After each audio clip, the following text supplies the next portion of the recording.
Hello everyone, welcome to my YouTube channel gymnastic वाली। आप सभी सोच रहे होंगे कि नेट का एग्जाम पोस्टपोन हो गया है, अब क्या करें, कैसे करें। दोस्तों, उदास मत होइए, जो होता है अच्छा ही होता है। Be positive. जो आपकी रिवीजन बच गई थी वो कर लीजिए, और जो प्रिपरेशन में कमी थी वो भी कर डालो, सब कुछ कर डालो, चिंता मत करो। जो होगा अच्छा ही होगा। तो चलिए, समय वेस्ट ना करते हुए इसी चीज का हम फायदा उठाते हैं और आगे बढ़ते हैं हमारे टॉपिक की तरफ। इस वीडियो का हमारा टॉपिक है therapeutic modalities, rehabilitation and physiological responses. तो सबसे पहले समझते हैं कि ये थेरेप्यूटिक मोडालिटीज होती क्या है। Physical therapy is a medical specialty which provides treatment through different devices, hands, flexibility and so on. Therapy मतलब treatment, फिजिकल थेरेपी मतलब कि किसी ना किसी डिवाइस से, किसी ना किसी टूल से या आपके खुद के हाथ से दिया हुआ ट्रीटमेंट। अब मोडालिटी क्या होती है? Modality is a type of electrical, thermal और mechanical energy which causes physiological changes. मतलब एनर्जी किसी न किसी फॉर्म में जो बॉडी पर ट्रीटमेंट के रूप में दी जाए और जिससे हमारी बॉडी पार्ट्स में कुछ ना कुछ चेंज हो, कुछ बदलाव हो। बदलाव कैसा? अच्छा बदलाव।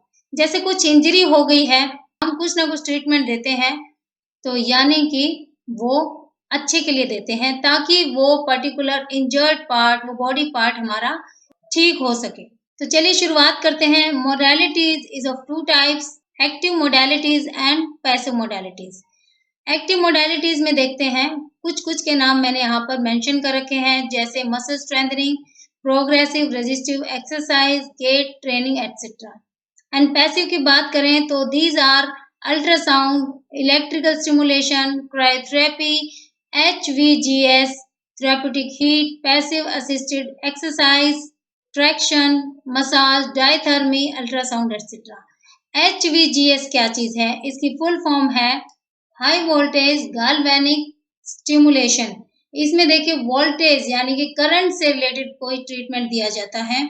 आगे अगर यहाँ मैं ट्रैक्शन के बारे में भी थोड़ा सा बताना चाहूंगी, क्योंकि ये टर्म्स हमें अनसुनी सी लगती है। Traction means spinal decompression therapy. इसमें क्या होता है?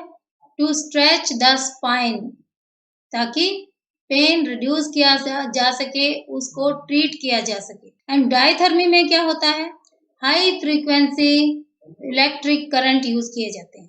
ना आगे बढ़ते हैं और बात करते हैं नेचुरल थेरेप्यूटिक मेथड्स की। These are sunlight, warm springs, warm mud to treat. Modern therapies क्या क्या है? Heat, cold, electricity, massage, machine etcetera. These are the modern therapies.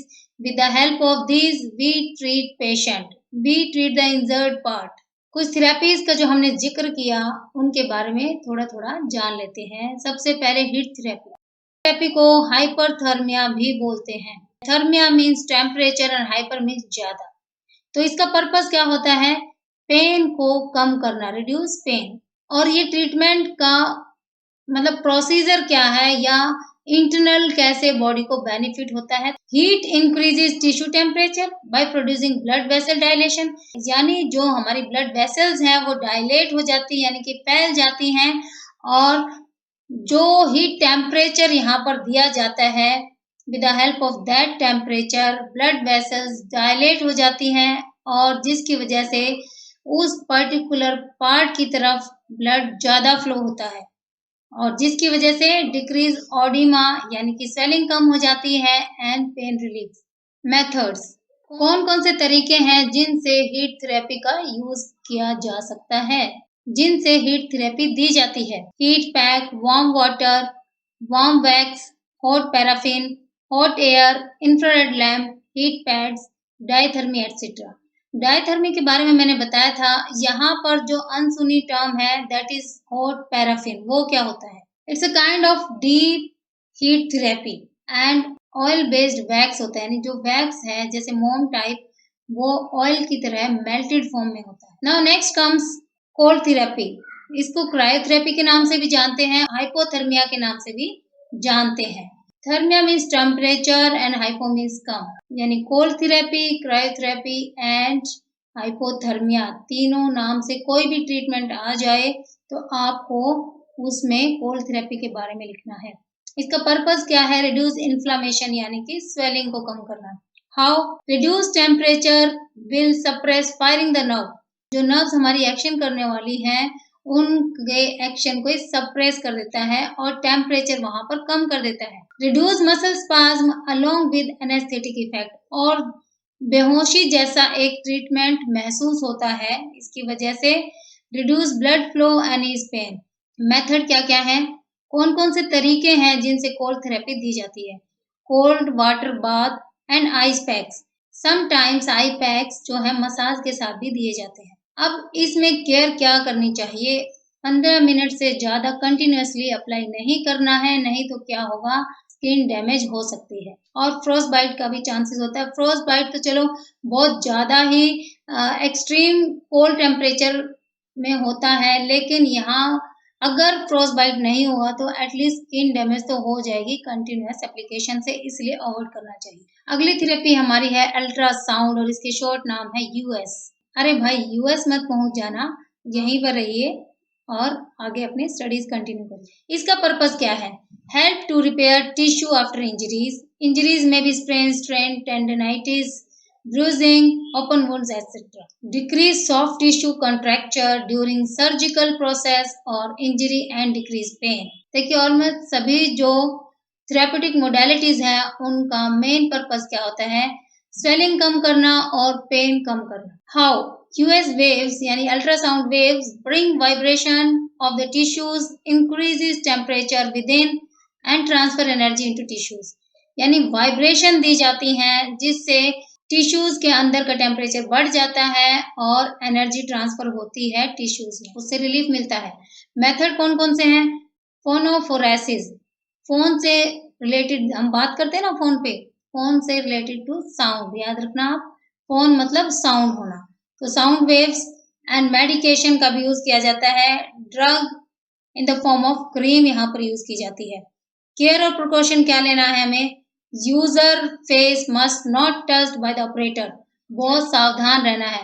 Ultrasound लेते समय जिस पर्टिकुलर पार्ट पे अल्ट्रासाउंड लेना है वही एक्सपोज होना चाहिए, बाकी सब हमें अच्छे से कवर करके रखना है। अगली थेरेपी इलेक्ट्रिकल स्टिमुलेशन। इसका पर्पस क्या है? Prevent muscle atrophy. How? Restore muscle tone by contact rhythmically. Muscles की जो टोन है वो रीगेन हो जाती है, रिस्टोर हो जाती है। Used to drive molecules of medication through skin into tissues। और medications जो हैं, जो ड्रग्स हैं यहाँ पर जो यूज की जाती हैं वो क्या होती हैं? स्किन से टिश्यूज में चली जाती हैं और इस पर्टिकुलर टर्म को हम बोलते हैं ऑइंटोफोरेसिस। इसका मेथड क्या क्या है? इलेक्ट्रिकल स्टिमुलेशन के elasticity of course, electrical stimulation etcetera. अब केयर क्या लेनी है हमें, यहाँ पर क्या प्रिकॉशंस लेने हैं? Avoid using for long duration, ठीक है। और जब भी इलेक्ट्रिसिटी से रिलेटेड कोई भी चीज है, कोई भी ट्रीटमेंट है, तो उसको जब भी वो यूज में नहीं होती तुरंत बंद कर देना चाहिए, to avoid wastage of electricity और मिस हैपनिंग। अगली हमारी जो थेरेपी है दैट इज लेजर। पर्पस क्या है? Facilitate repair injured tissues, increase healing, decrease pain. How? Using varying frequencies and wavelength, different kinds of wavelengths and frequencies का हम यहाँ पर यूज करते हैं लेजर ट्रीटमेंट में। मेथड क्या है? Laser beam. और केयर क्या करनी है यहाँ पर, प्रिकॉशंस क्या लेने हैं? वाइल हैंडलिंग टूल, हमें बहुत ही सावधान रहना है और जब भी वो चीज यूज में नहीं होती है स्विच ऑफ कर देना है। तो आगे फ्रेंड्स बहुत सारी ट्रीटमेंट है जो इलेक्ट्रिकल गैजेट्स का यूज होता है, इलेक्ट्रॉनिक टूल्स का यूज होता है, और आप कह लीजिए कि इलेक्ट्रिसिटी का मेन रोल होता है जो कि एक्सपर्ट्स एडवाइस से ही देना चाहिए और एक्सपर्ट्स को ही डिलीवर करना चाहिए।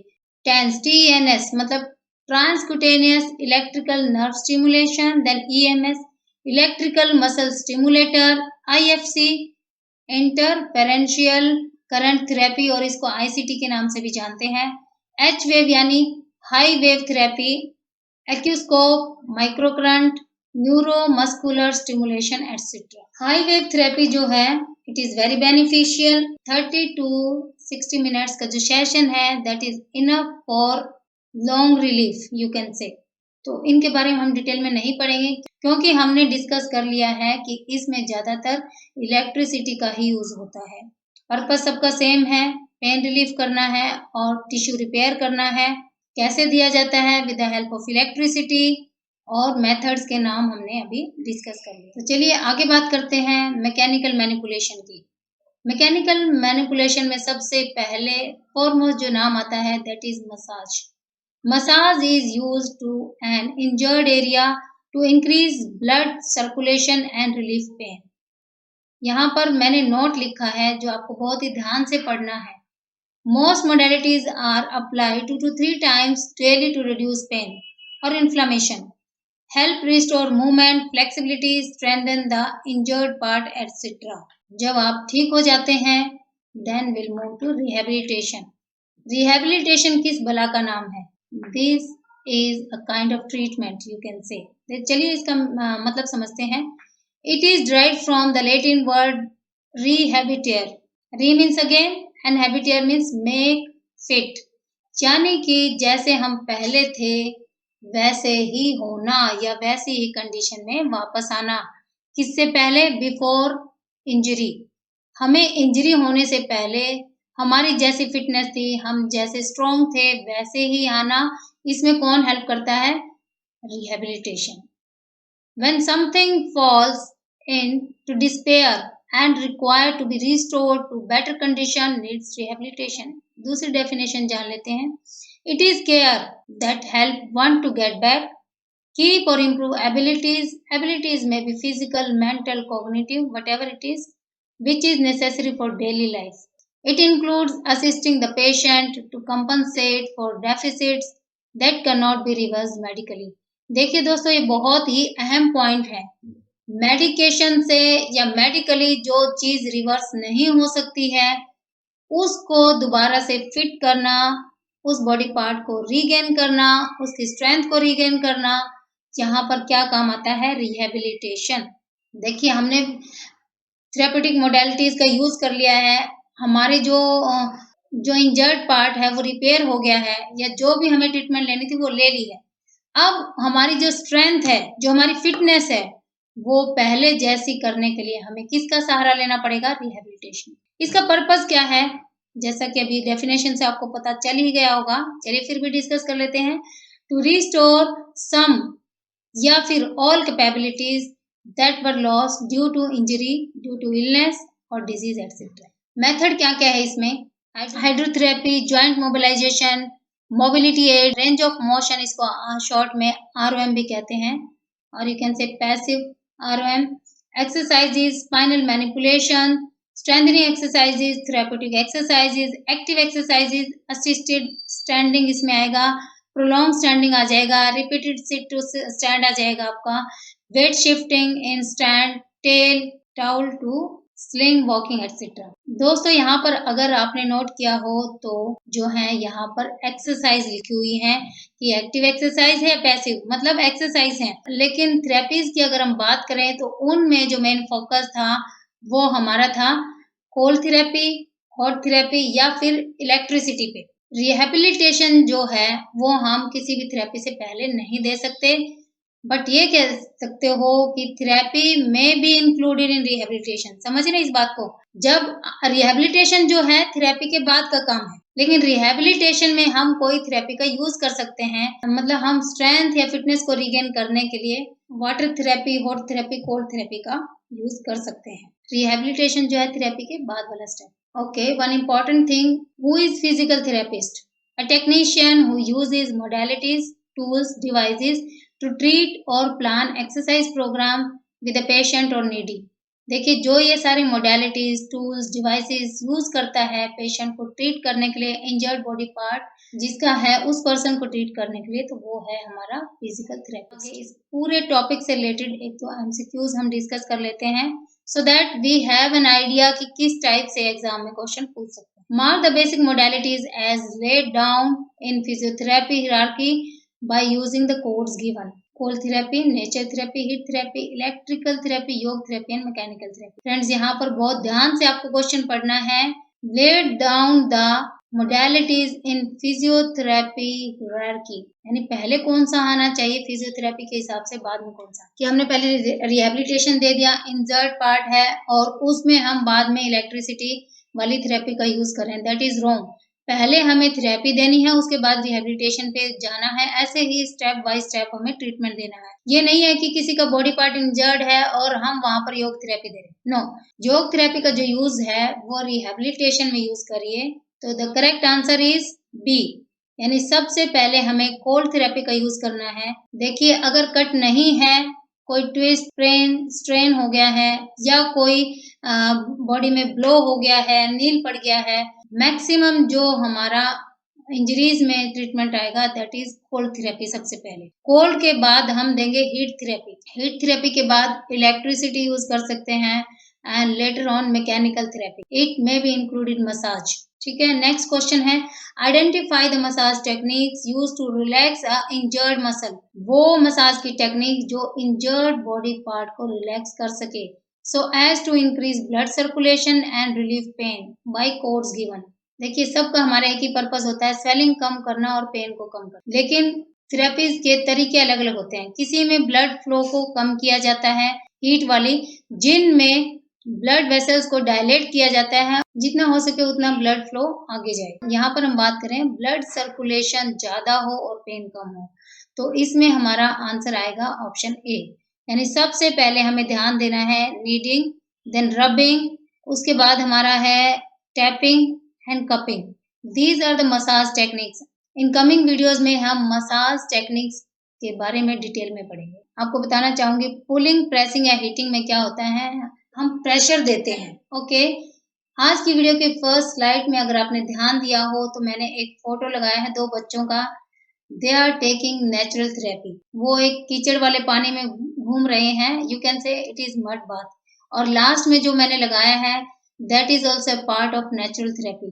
सो फ्रेंड्स आज इतना ही, नेक्स्ट वीडियो में हाजिर होंगे एर्गोजेनिक एड्स का टॉपिक लेकर और साथ में मसाज मैनिपुलेशंस के बारे में डिटेल में जानेंगे। तब तक के लिए आप हमारे साथ बने रहिए। Thanks for watching, bye bye.